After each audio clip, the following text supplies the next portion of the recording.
Hello everyone. आज की video में हम एलिमेंट्स ऑफ ऑफेंस पढ़ेंगे। Elements of offence. ऑफेंस के दो एलिमेंट्स होते हैं, एक एक्टस रियस, दूसरा मेंस रिया। ये दोनों ही एलिमेंट्स एक मैक्सिम पर बेस्ड है। मैक्सिम है एक्टस नॉन फेसिट रियम निजी मेंस सिट रिया। मतलब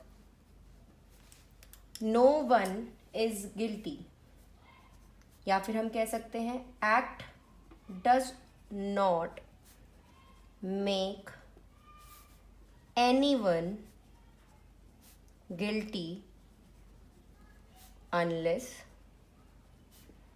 it is done with criminal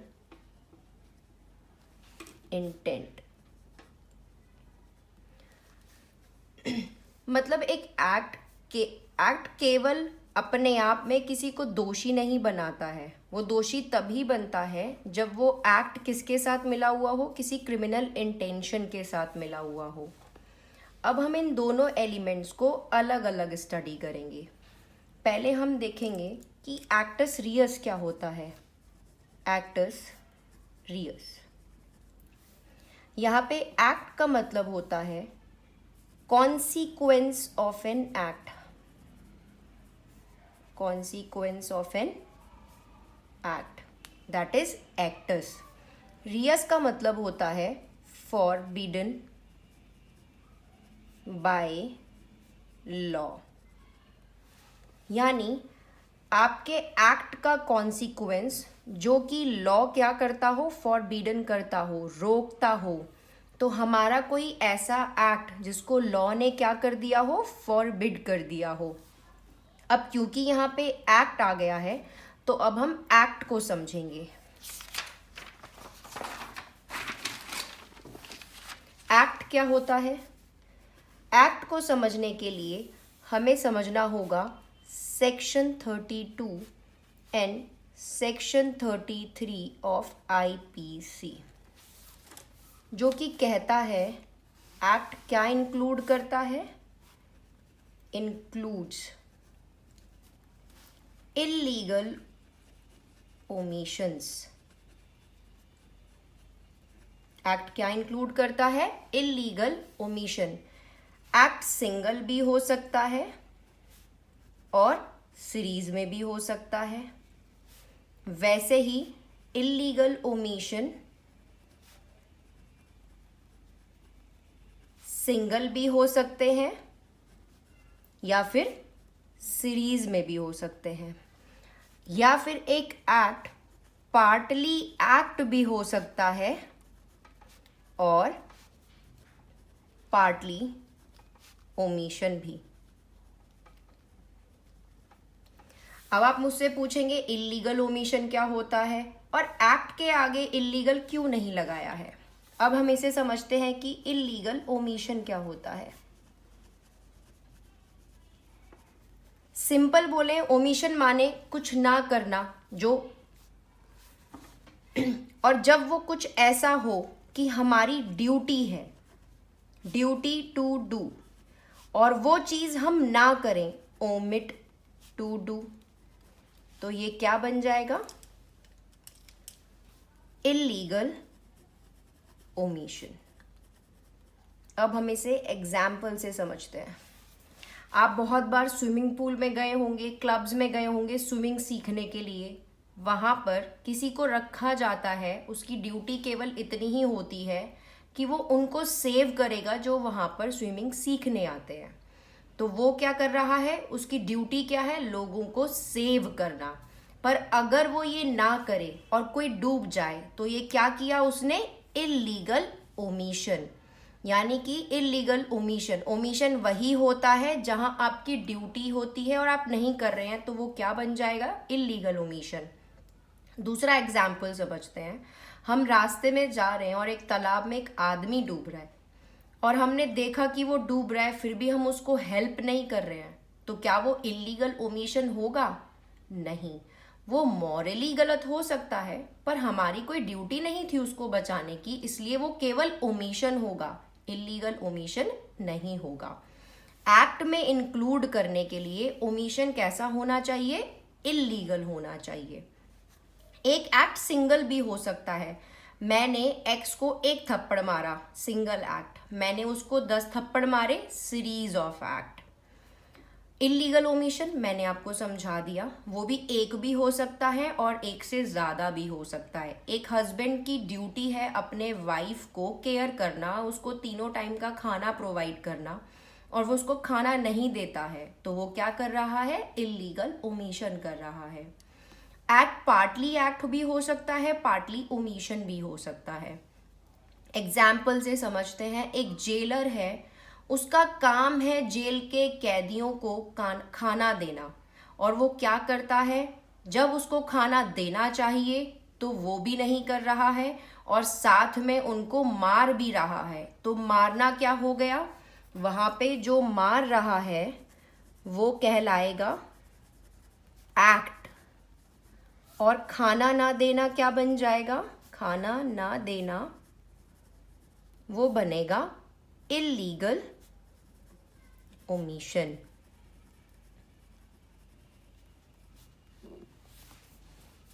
I hope आपको इतना क्लियर हुआ।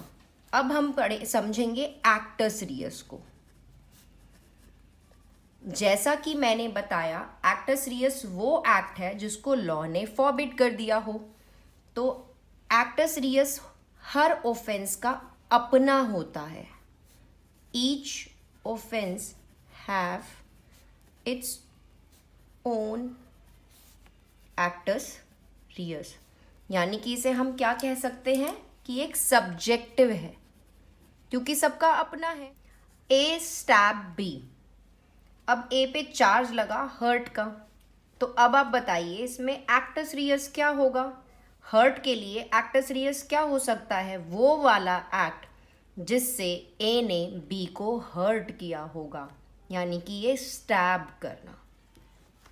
पर अगर ए ने बी को 10 टाइम्स स्टैब किया, मतलब 10 बारी चाकू मारा, वो भी स्टमक में, और वो भी कैसा था, डीप कट, और उससे बी का डेथ हो गया। तो अब डेथ हो गया, तो ए पर चार्ज कौन सा लगेगा, ए चार्ज्ड विद मर्डर। तो अब आप बताइए कि यहां पर एक्टस रियस क्या होगा। तो एक्टस रियस वो होगा जो ए ने उसको 10 टाइम्स स्टैब किया, तो ये क्या हो गया, मर्डर का एक्टस रियस।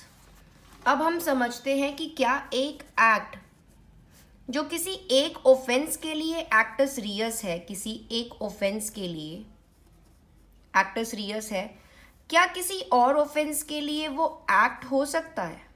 बिल्कुल हो सकता है। इसको हम एग्जाम्पल से समझेंगे।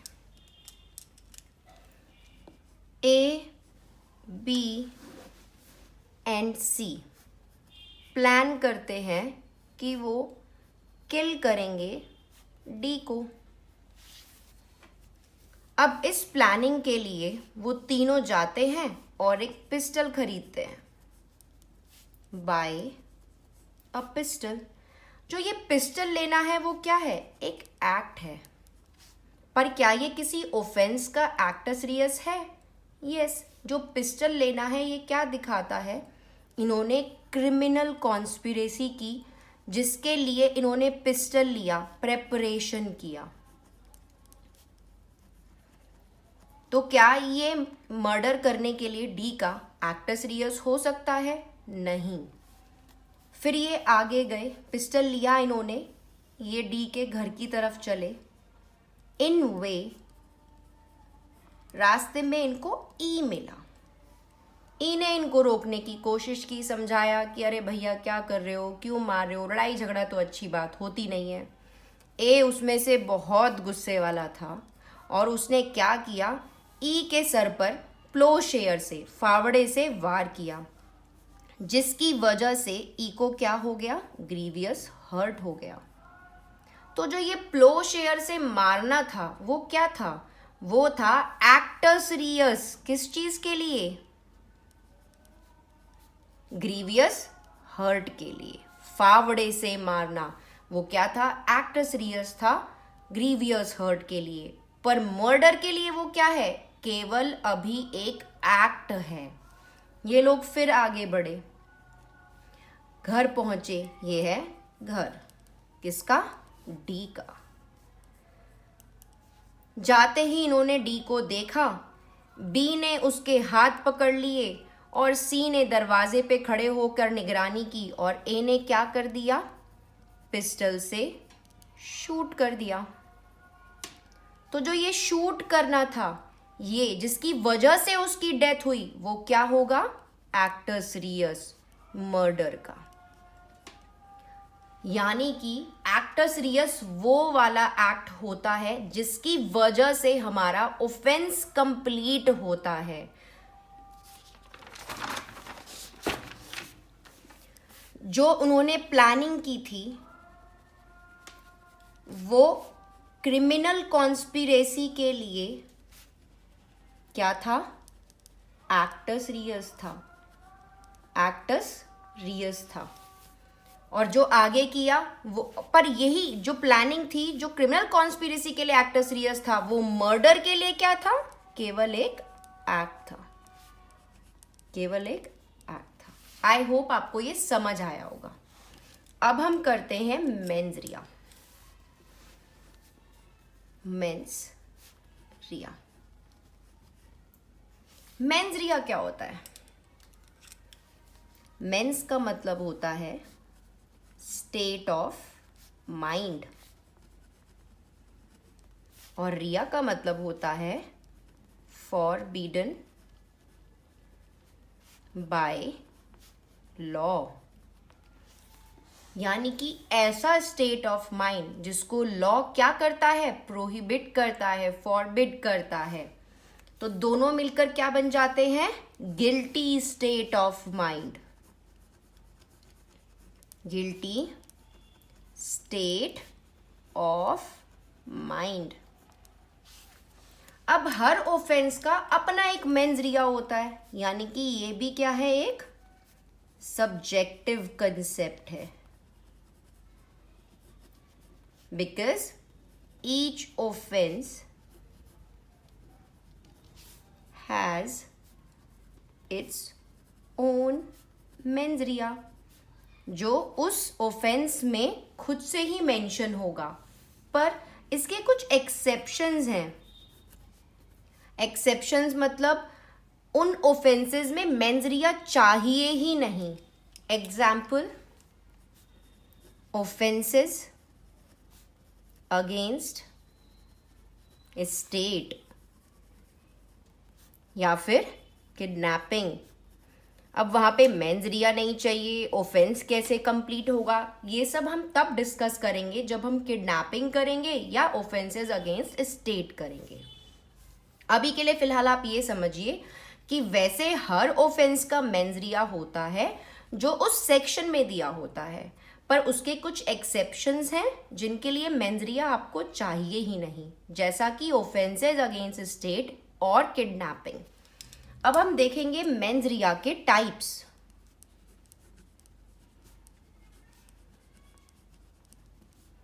ये कहां से देखेंगे हम, ये हम देखेंगे section 39 of Indian penal code, जिसमें वॉलेंट्रलीनेस को डिफाइन किया हो गया। वॉलेंट्रली कि हम कब कहेंगे कि एक पर्सन ने जो इफेक्ट कॉज किया है वो वॉलेंट्रली किया है, तो वो हम तब कहेंगे जब उसकी इंटेंशन थी वो इफेक्ट कॉज करने की, या उसको नॉलेज थी कि उस जो वो कर रहा है उससे वैसा इफेक्ट होगा, या रीजन टू बिलीव था कि वैसा हो सकता है। अब हम इन तीनों को एग्जाम्पल से डिटेल में समझेंगे। इंटेंशन, इंटेंशन मतलब जब हम 100% श्योर होते हैं हर तरह से कि हमें हमारा डिजायर्ड रिजल्ट ही मिलेगा। एग्जाम्पल, ए ने 1 महीने के बच्चे को टेरेस से नीचे फेंक दिया, तो क्या होगा? उसकी डेथ हो जाएगी। ये जो टेरेस से नीचे फेंकना था केवल 1 महीने के बच्चे को क्या दिखाता है कि वो 100% ये चाहता था कि उस बच्चे का क्या हो जाए? डेथ हो जाए।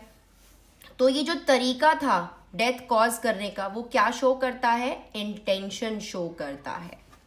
या फिर ए ने बार बार, बहुत बार डीप स्टैब किए, बहुत गहरे तरीके से चाकू मारा बी को, ऑन द स्पॉट उसकी डेथ हो गई।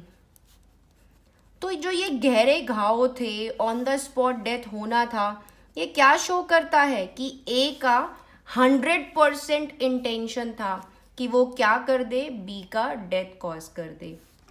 इसी जगह पर, इसी सेम एग्जाम्पल पे मान लीजिए जो स्टैब थे वो बहुत डीप नहीं थे,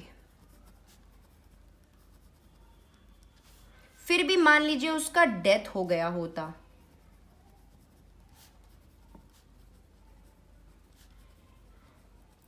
तो क्या तब भी आप वहां पर इंटेंशन लगाते? नहीं। तब हम वहां क्या लगा सकते थे? नॉलेज। क्यों?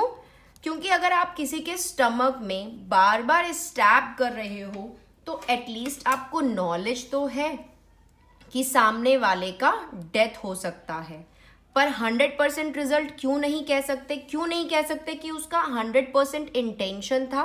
क्यों? क्योंकि वो जो स्टैब किए थे उसने, जो कट किए थे उसने, वो डीप नहीं थे। तो हम इंसान का यानी कि अक्यूज्ड का जो मैनर है ऑफेंस करने का, अक्यूज्ड का जो मैनर है ऑफेंस करने का, उससे हम देख सकते हैं या पता लगा सकते हैं कि उसका इंटेंशन है या नॉलेज था या रीजन टू बिलीव था। अब हम एक रीजन टू बिलीव का एग्जाम्पल देखते हैं। एक कोचिंग इंस्टीट्यूट का बोर्ड लगा हुआ है। अब बोर्ड जो है वो यहाँ से लूज हो चुका है, उसके बोल्ट लूज हो गए हैं। कोचिंग वालों को पता भी है कि जो बोल्ट हैं वो लूज हो गए हैं, और उनको ये भी पता है कि नीचे जो है एक मेन रोड है, लोग वहाँ से जाते आते हैं। ये जानते हुए भी वो बोर्ड को ठीक नहीं करा रहे हैं, और ये बोर्ड एक दिन गिर जाता है और एक का डेथ हो जाता है। तो क्या हम यहाँ पे ये बोल सकते हैं उनका इंटेंशन था? नहीं। नॉलेज था? नहीं। क्योंकि इंटेंशन और नॉलेज में एक चीज होती है कि सब्जेक्ट मैटर जो होता है, यानी कि जिस पर हम ऑफेंस कर रहे हैं, जिसको स्टैप कर रहे हैं, जिसको हम हर्ट करना चाहते हैं, वो हमारे सामने होता है, मतलब सर्टेन होता है। हमें पता है कि हमें ए को मारना है या हमें बी को मारना है या जिसको भी मारना है। पर रीजन टू बिलीव में हमारे पास सब्जेक्ट मैटर जो है वो सर्टेन नहीं होता। अब आप पूछेंगे कि क्या फर्क पड़ता है, इंटेंशन है, नॉलेज है या रीजन टू बिलीव है? फ्रेंड्स, जो इंटेंशन होता है वो हाईएस्ट डिग्री का मेंस रिया होता है, जो नॉलेज होता है वो उससे कम, और रीजन टू बिलीव उससे भी कम। तो इसका फर्क पड़ेगा क्वांटम ऑफ पनिशमेंट पे। कोर्ट देखेगा कि अक्यूज का 100% रिजल्ट, 100% दिमाग था कि वही कॉन्सिक्वेंस आना चाहिए, वही रिजल्ट होना चाहिए, या केवल नॉलेज था या रीजन टू बिलीव था। आई होप आपको मेरा आज का वीडियो पसंद आया होगा। अगर पसंद आया तो प्लीज़ सब्सक्राइब कीजिए, लाइक कीजिए और वीडियो को शेयर कीजिए। Thank you.